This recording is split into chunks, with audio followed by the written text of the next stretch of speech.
গ্যাসের তিন ধরনের ঘনত্ব আমাদের জানা আছে, অর্থাৎ গ্যাসীয় পদার্থের তিন ধরনের ঘনত্ব হয়: পরম ঘনত্ব, প্রমাণ ঘনত্ব ও বাষ্প ঘনত্ব। আমরা এই তিন ধরনের গ্যাস ঘনত্ব নিয়ে কথা বলবো।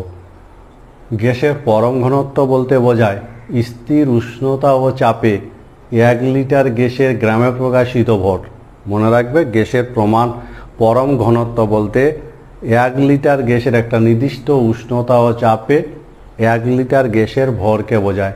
যেমন এখানে আমরা দেখতে পাচ্ছি স্থির উষ্ণতা ও চাপে 1 লিটার গ্যাসের ভর যদি x গ্রাম হয়, তাহলে ওই গ্যাসটার পরম ঘনত্ব হবে x গ্রাম পার লিটার। গ্যাসের আরেক ধরনের ঘনত্ব যাকে প্রমাণ ঘনত্ব বলে। এসটিপিতে 1 লিটার গ্যাসের গ্রামে প্রকাশিত ভরকে বলা হয় গ্যাসটির প্রমাণ ঘনত্ব। মনে রাখবে, এসটিপিতে আমরা যে এখানে লিখি এসটিপিতে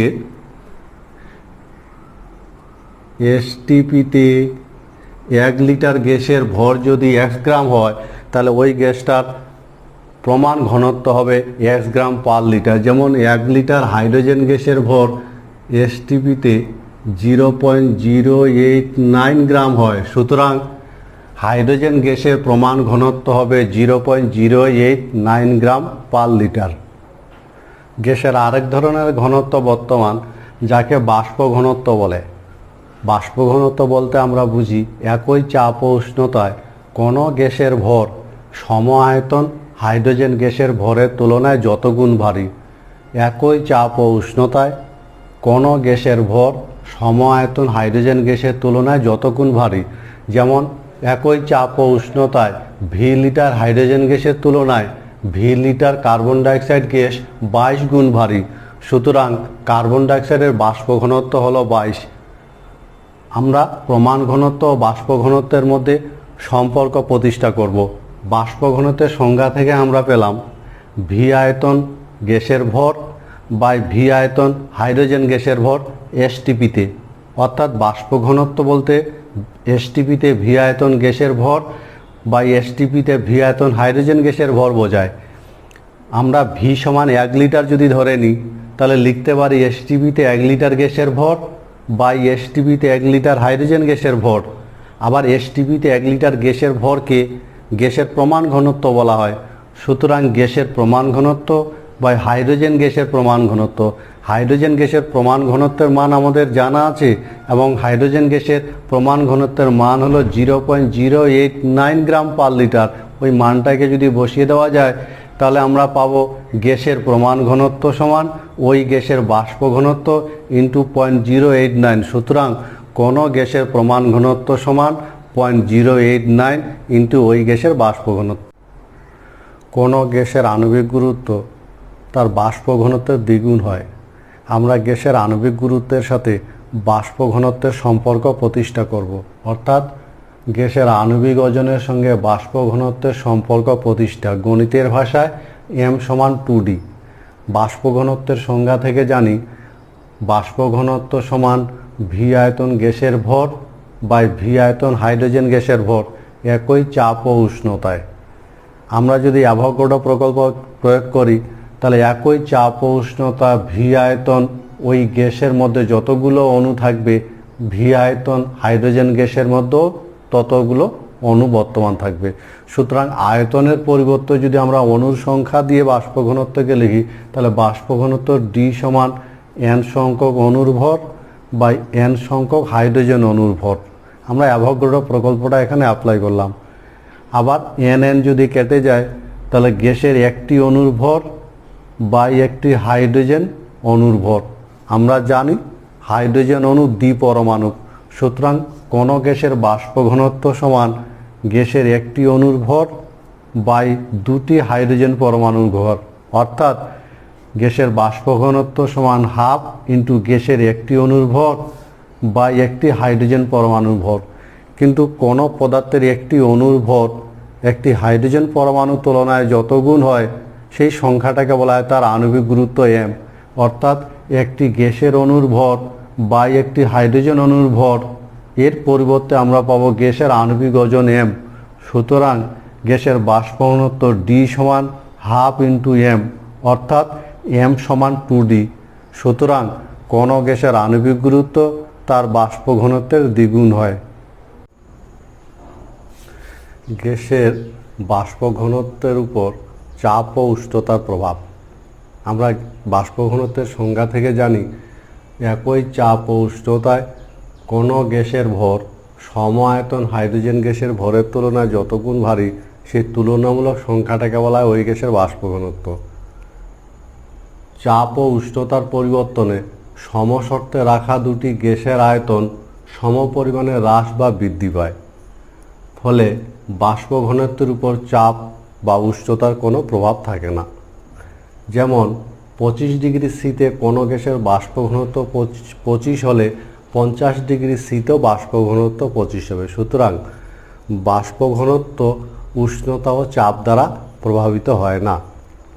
আবার বাষ্প ঘনত্বের কোনো একক হয় না, যেহেতু গ্যাসের বাষ্প ঘনত্ব হলো একই চাপ ও উষ্ণতায় সম আয়তন দুটি গ্যাসের ভরের অনুপাত, ফলে বাষ্প ঘনত্ব দুটি সমজাতীয় রাশির অনুপাত হওয়ায় এটি একটি তুলনামূলক সংখ্যা, ফলে বাষ্প ঘনত্বের কোনো একক হয় না। বাষ্প ঘনত্ব সংক্রান্ত কিছু গাণিতিক সমস্যা আমরা সমাধান করব। যেমন প্রথম অঙ্কটি, এসটিপিতে 100 ml গ্যাসের ভর যদি 0.144 গ্রাম হয়, তাহলে বাষ্প ঘনত্ব কত হবে? আমরা সরাসরি এখান থেকে বাষ্প ঘনত্ব বের করতে পারবো না, প্রথমে আণবিক ওজন নির্ণয় করব। আর আমরা জানি আণবিক ওজনের সাথে বাষ্প ঘনত্বের সম্পর্ক হলো m সমান 2d। প্রথম অংশে আমরা m বের করব, দ্বিতীয় অংশে d বের করব। যেহেতু এসটিপিতে 100 ml গ্যাসের ভর যদি এত গ্রাম হয়, তাহলে আমরা জানি 22,400 ml এর ভর যত গ্রাম হবে সেটাই হবে তার আণবিক ওজন। সুতরাং গ্যাসটার 22,400 ml এর ওজন হবে 0.144 ইন্টু 22,400 বাই 100 সমান 32.256। আণবিক ওজন পেয়ে গেলাম।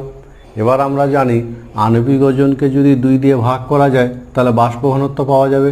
সুতরাং গ্যাসটার বাষ্প ঘনত্ব হবে 32.256 বাই 2 ইকুয়াল 16.128।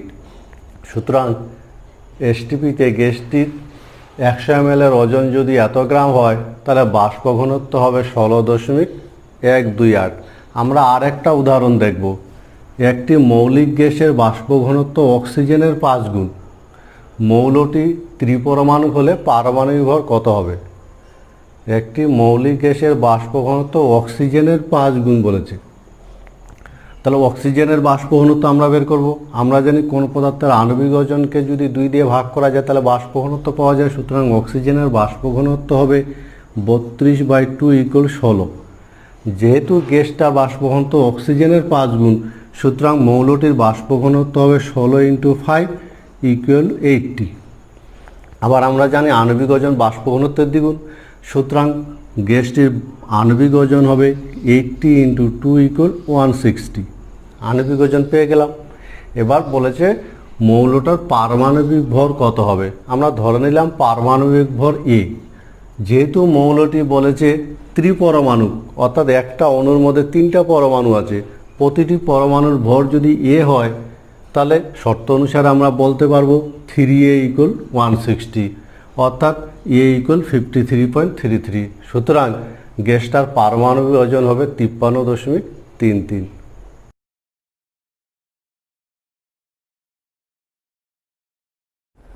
অ্যাভোগাড্রো প্রকল্পের একটি অনুসিদ্ধান্ত হলো নিষ্ক্রিয় গ্যাস ছাড়া সব মৌলিক গ্যাসের অণু দ্বিপরমাণু। যেমন হাইড্রোজেন, অক্সিজেন, নাইট্রোজেন, এই মৌলিক গ্যাসগুলোর প্রতিটি অণু 2টি করে পরমাণু দিয়ে তৈরি। অ্যাভোগাড্রো প্রকল্পের সাহায্যে আমরা এটা প্রমাণ করতে পারি। বাস্তব পরীক্ষায় আমরা জানি একই চাপ ও উষ্ণতায় 1 আয়তন হাইড্রোজেনের সঙ্গে 1 আয়তন ক্লোরিনের বিক্রিয়ায় 2 আয়তন হাইড্রোজেন ক্লোরাইড উৎপন্ন হয়। আমরা অ্যাভোগাড্রো প্রকল্পের সাহায্যে ধরে নিলাম 1 আয়তন হাইড্রোজেনের অণুর সংখ্যা n। সুতরাং 1 আয়তন ক্লোরিনও অণুর সংখ্যা হবে n এবং 2 আয়তন হাইড্রোজেন ক্লোরাইডে অণুর সংখ্যা হবে 2n। ফলে অণুর সংখ্যা দিয়ে আমরা বলতে পারি n সংখ্যক হাইড্রোজেন অণু n সংখ্যক ক্লোরিন অণুর সঙ্গে বিক্রিয়া করে 2n সংখ্যক হাইড্রোজেন ক্লোরাইড অণু গঠন করে। অর্থাৎ 1 অণু হাইড্রোজেন এবং 1 অণু ক্লোরিনের বিক্রিয়ায় 2 অণু হাইড্রোজেন ক্লোরাইড তৈরি হয়। সুতরাং হাফ অণু হাইড্রোজেন এবং হাফ অণু ক্লোরিনের বিক্রিয়ায় উৎপন্ন হবে 1 অণু hydrogen chloride. Hydrogen chloride hydrogen এবং ক্লোরিন পরমাণু দিয়ে তৈরি। আমরা এই লাইনটাকে ব্যাখ্যা করার চেষ্টা করব। যেহেতু হাইড্রোজেন ক্লোরাইড অণু হাইড্রোজেন এবং ক্লোরিন দিয়ে তৈরি, সুতরাং কমপক্ষে একটি হাইড্রোজেন পরমাণু বা কমপক্ষে একটি ক্লোরিন পরমাণু থাকবেই। কাজেই হাফ অণু হাইড্রোজেন থেকে আসে একটি হাইড্রোজেন পরমাণু, অতএব 1 অণু হাইড্রোজেন থেকে আসে 2টি হাইড্রোজেন পরমাণু। সুতরাং হাইড্রোজেন অণু কমপক্ষে দ্বিপরমাণু হবে। একইভাবে আমরা প্রমাণ করতে পারি যে হাফ অণু ক্লোরিন থেকে আসে একটি ক্লোরিন পরমাণু, সুতরাং 1 অণু ক্লোরিন থেকে আসবে 2টি ক্লোরিন পরমাণু। সুতরাং মৌলিক গ্যাসগুলি দ্বিপরমাণু। পারমাণবিক ভরের ভৌত রাসায়নিক স্কেলের মধ্যে সম্পর্ক। পারমাণবিক ভরের রাসায়নিক স্কেল বলতে আমরা বুঝি প্রাকৃতিক অক্সিজেনের একটি পরমাণুর আনুপাতিক গড় ভর ষোলো ধরে পারমাণবিক ভরের যে স্কেল পাওয়া যায় তাকে বলা হয় রাসায়নিক পারমাণবিক স্কেল। মনে রাখবে, প্রাকৃতিক অক্সিজেনের একটি পরমাণুর আনুপাতিক গড় ভর ষোলো ধরা হয়। অন্যদিকে পারমাণবিক ভরের ভৌত স্কেলে প্রাকৃতিক অক্সিজেন 16 আইসোটোপের একটি পরমাণুর ভর 16 ধরে। এক্ষেত্রে মনে রাখবে, ভৌত স্কেলে প্রাকৃতিক অক্সিজেনের যে 3টা আইসোটোপ আছে 16, 17, 18, তার মধ্যে অক্সিজেন 16 আইসোটোপের একটি পরমাণুর ভর 16 ধরে। পারমাণবিক ভরের যে স্কেল পাওয়া যায় তাকে বলা হয় পারমাণবিক ভরের ভৌত স্কেল। আর এই দুটো স্কেলের মধ্যে আমরা সম্পর্ক প্রতিষ্ঠা করব। সুতরাং সংজ্ঞা দুটো থেকে আমরা পেলাম রাসায়নিক স্কেলে প্রাকৃতিক অক্সিজেনের ভর 16 একক আর ভৌত স্কেলে প্রাকৃতিক অক্সিজেনের ভর 16.00447 একক। সুতরাং রাসায়নিক স্কেলের 1 একক সমান ভৌত স্কেলে 16.00447/16 সমান 1.0002794। কাজেই রাসায়নিক স্কেলে পারমাণবিক ওজন বা পারমাণবিক ভর সমান ভৌত স্কেলে পারমাণবিক ভর বাই 1.0002794।